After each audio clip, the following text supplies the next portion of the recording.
This next printmaking activity that we're going to do involves a Perspex plate like this.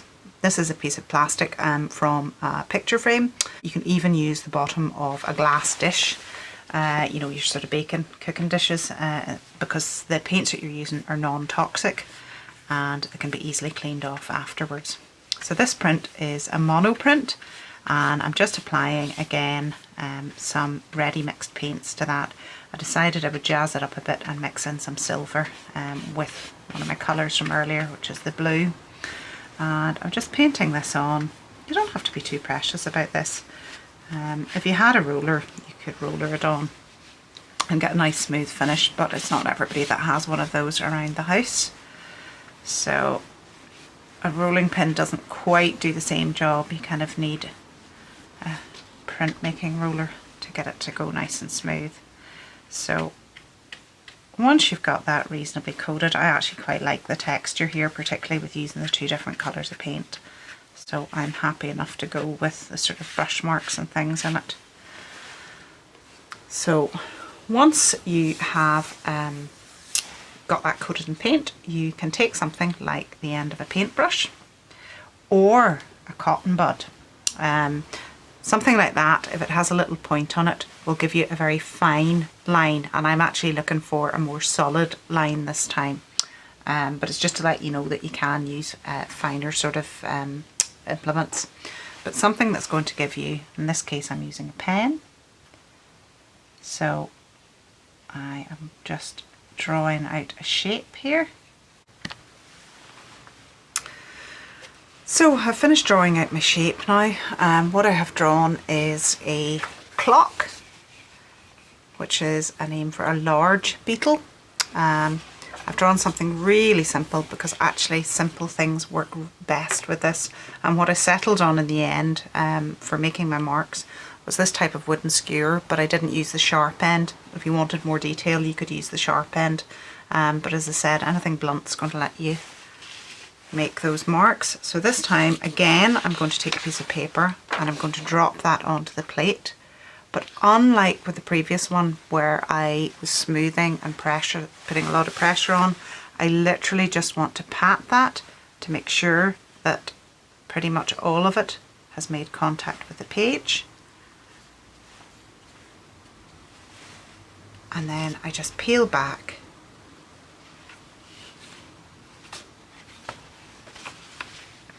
and we have our clock. As I said, the beauty with the mono prints is it's just brushing some more paint over and doing as many different pictures as you like. Okay, there he is, our little urchin. So this next little print exercise that we're going to do is one of the trickier things to do in printmaking.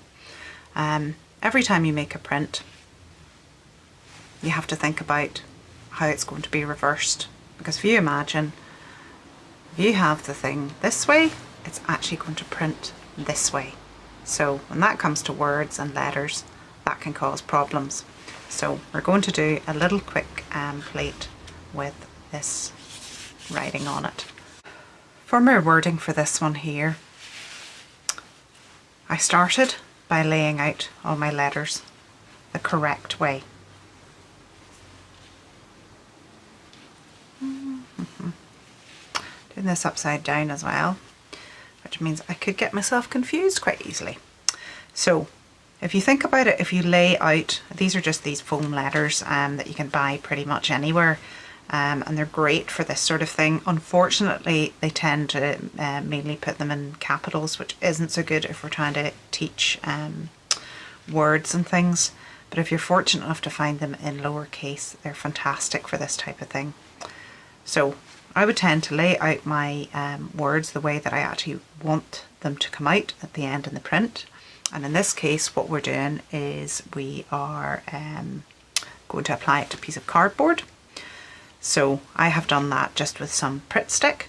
So when I lift the letter, I know that the glue is going to go on this side.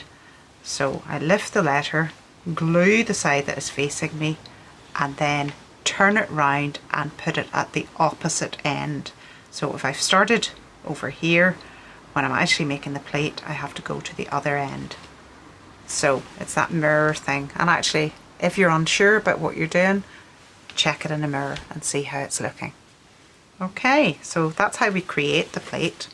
And in this case here, what I've done is I've just used a dye ink pad.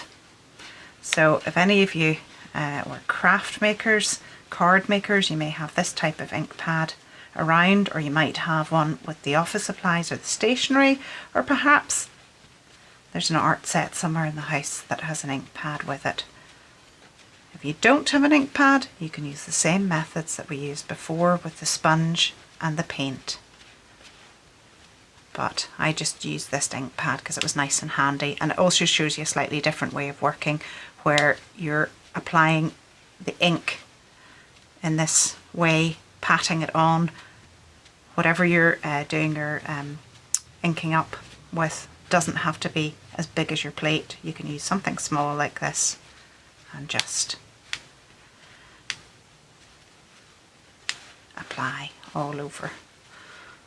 Not sure how even coverage that's going to be, but we'll give it a go anyway.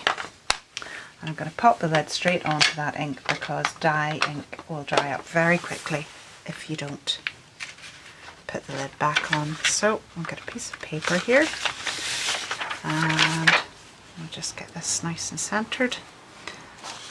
And again, it's that dropping it down motion. And I want to press, and the beauty with this is I can already see the letters coming through. I can press on each individual letter. You can imagine the fun you could have with this, with nameplates, creating nameplates and posters, and great for your Ulster Scots words as well. Okay, so there we go. That's printed reasonably well. Okay, so what I have here is a nice sturdy bit of card, and on it I have what you might recognise as being a collage. I've got lots of little foam shapes and things, and I've created my centipede or my Meg Money feet on it with the foam and the string. I've stuck these down with PVA, and then I've put a book on that for a couple of hours to get that nice and flat. So I've said it's a bit like doing a collage, but when you turn that into a print, it becomes a collage. So what we're going to do here is ink this up and take a print from it. So I had mentioned in one of the previous printing exercises about a roller. This would be a printmaking roller, and I have some ink here rolled out on a piece of glass. It is well worth experimenting with whatever you have at home, be it a plastic roller, maybe from a clay kit or from baking kit. The ink that I'm using here is a water soluble, very close to acrylic, but acrylic paints tend to dry up quite quickly, so I would experiment with your poster paints or your ready mix paints that you have at home. So what I'm going to do here, for starters, I'm going to get a piece of paper to do this on because this is going to get messy very quickly. So I have a piece of paper here that has some paint on it anyway.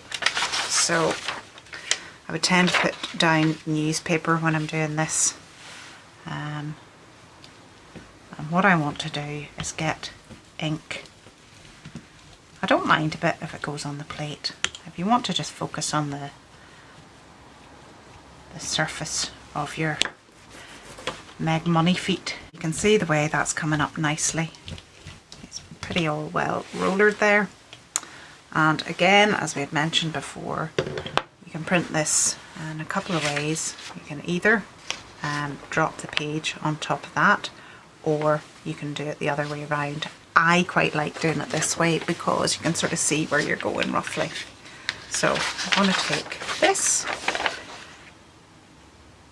and press down, and this is where I was saying it's not a big deal if you put some ink on the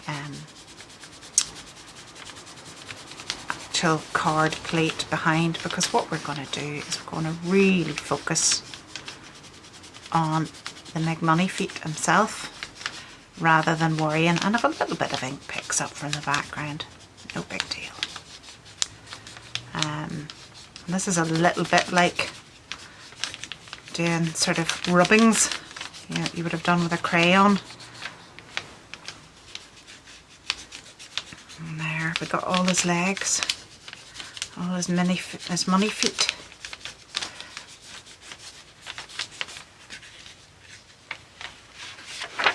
There we go. He's turned out pretty well. He looks pretty good, doesn't he? Not bad for a bit of card, some little bits of foam and some string. We have been learning today about Meg Money Feet, about urchins,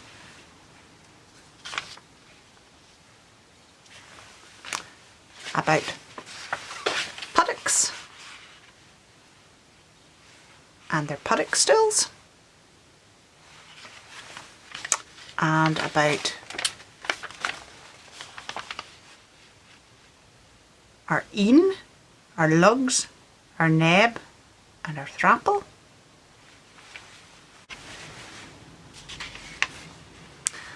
And about beetles, which are large muckle clocks.